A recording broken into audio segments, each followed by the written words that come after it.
Truth or dare?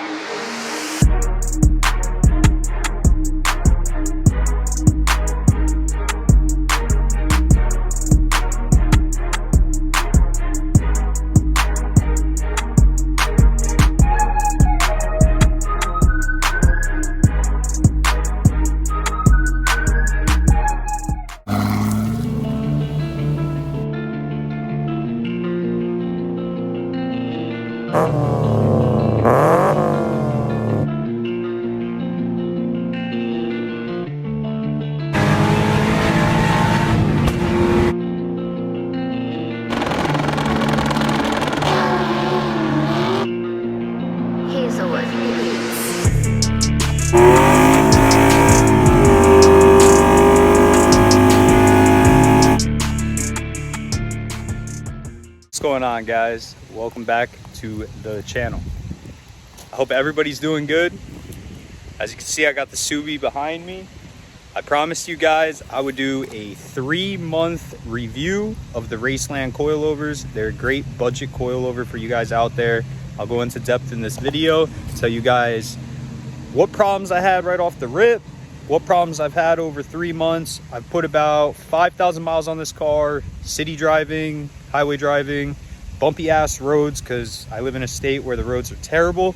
And let's hop right into this. Now I'm going to go over with you guys, and it can be your decision whether these are right for you or not right for you. All right, guys, so first off, I want to say they do go low, especially for a Subi. I mean, it's pretty freaking low, guys. Like, as you can see, there's no wheel gap or anything, so they do definitely achieve the drop that you're going to be looking for, unless you want to be like a complete stance boy and like drop this shit on the ground. That's not what I wanted. It is my daily driver, so as you can see, looks pretty good. So I want to first start off by saying that as soon as I put these on, I instantly noticed a suction noise from the suspension. Instantly. These are the Ultimo coilovers, the ones with the adjustable valving. They might be Primo or Ultimo, but both of those are the higher up ones. These are the ones with the adjustable valving. I have them currently set halfway between soft and stiff, so I'm right in the middle. The ride really isn't bad at all. I definitely have zero complaints about the ride. It's a little bit stiffer than what you're gonna get from a factory strut, but it's not like unbearable by any means.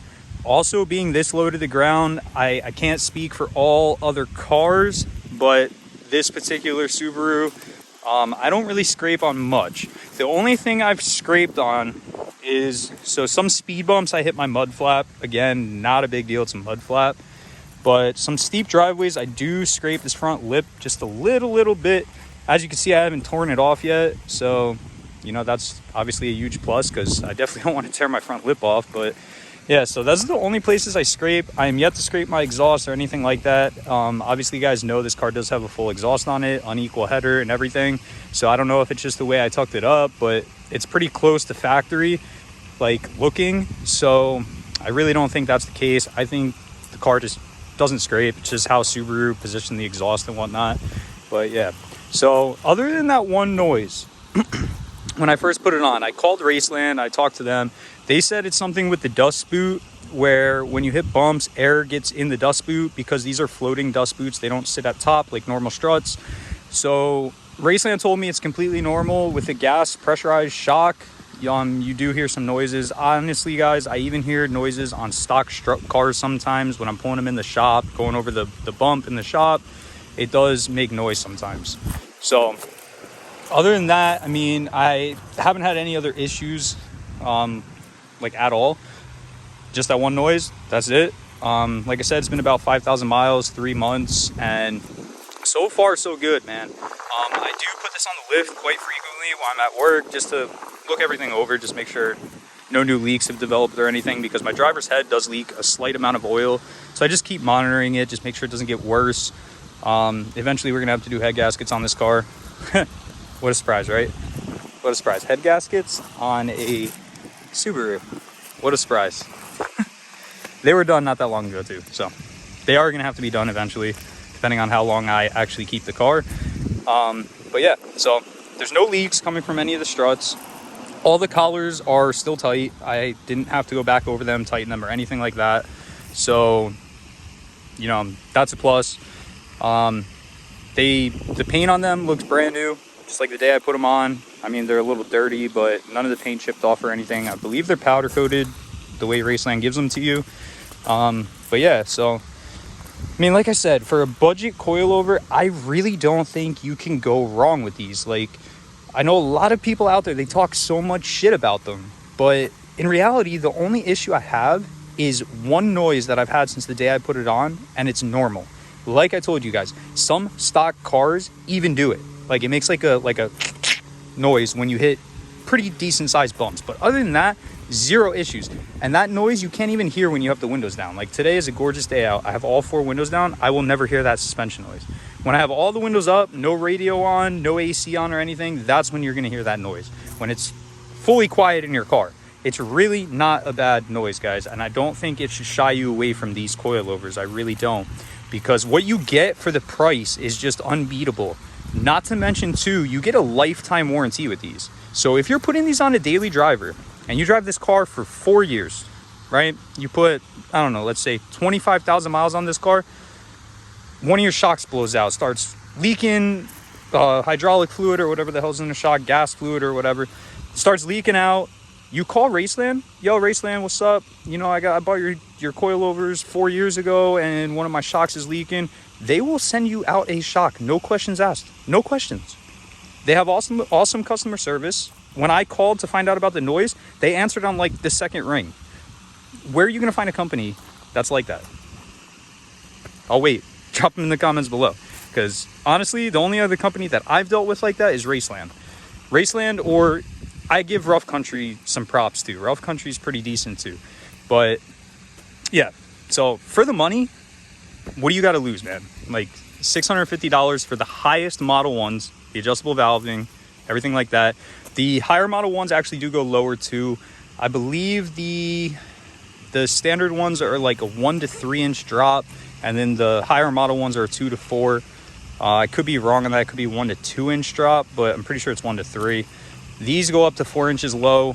I'm pretty much like 3.5 inches lower than factory ride height. I didn't want to max them out. You don't really want to max out coilovers high or low because you can blow a shock out. Just something to note. When you do get these, you do have to set preload. Very easy to do. You kind of just drive up the top collar till the spring doesn't move around freely, and that's your preload. You're good to go. Very easy to install. So far, they've been extremely reliable. I beat the ever-living shit out of this car, guys. I take turns on the highway doing like 90, 100 miles an hour. I hit pretty big bumps in the road because I just kind of really don't care. Like, I'll swerve here and there, but most of the bumps, I'm just not even paying attention. I just hit them. And I have no issues. I have no new noises, no clunking, nothing like that. So, yeah, I mean, the choice is yours. The choice is yours, guys. I mean, I don't know. For the money, really think it's a good deal. I really do. So, guys, content's been a little bit short for me. I ordered some parts for the Subaru. The side splitters I ordered, they're actually making them, so they're built to order. So, who knows how long that's going to be. But hopefully they will be here soon. We can do a video with those. Other than that, man, I really don't have much to do. I really don't have anything to do on the Jeep at the moment. The Mustang, I have to get a really sharp drill bit for it. And remember to bring my drill home from work. I keep forgetting. I got to drill one bolt out, and then we can get the whole nose of that car aligned. We can get the fenders on it, the hood, the headlights, and everything. So that is going to be soon. That might even be before we actually get the side splitters for the Subaru. So hopefully I'll remember to get a drill bit and stuff. But yeah, so I really do recommend Raceland coilovers. I really, really do. And you guys, you know, must know this video is not sponsored by Raceland. This is my honest to God opinion on them. From me to you, I've never steered you guys wrong with the Jeep or anything. I really do think they're worth the money. Especially if like a suction noise isn't going to bother you or anything. I know there's higher quality coilovers out there that aren't going to make any noises when you're using them, but I do think these are worth it. They cost about half the price of like, you know, BCs or higher model coilover that you're gonna find. And I don't know, for a daily driver, something that's not like seeing the track or anything, I really just didn't see it worth it. So other than that, guys, that's really all I have for you today. Doing some personal stuff in my life. I'm actually working on getting my teeth straightened, so that should be fun. Probably going to do Invisalign with that. And I also am going to have another review for you guys because I'm tired of seeing all the reviews online. Now, I'm sure you guys realize my hairline is not the greatest. I'm going to try Keeps. So I already signed up for it. I already talked to the doctor, like prescription thingy that they have. But everybody I see on YouTube is sponsored by Keeps, and I don't trust a word they say. I really don't. Except for the one guy that I watched, he had similar problems like me, and I physically saw his hair slowly come back. So let's see what happens with it. I'm gonna give you guys an honest to God review of it because I ain't sponsored by them. So if it doesn't work, I'm gonna tell you guys flat out, it does not fucking work, and don't even bother. So I hope you guys enjoyed today's video. Getting my tattoo finished the first week of October, which is about 3 weeks. So, you know, content will be a little bit slow. We're also going into fall, winter, so it's going to start getting a little cold out, but I'll do my best to keep up with the videos for you guys. Please drop a like up on this video, drop a comment down below, subscribe to the channel. We're just around 700 subscribers, guys, so I want to say thank you to every single one of you, and I will catch you in next week's video, Friday, 12 p.m. Peace.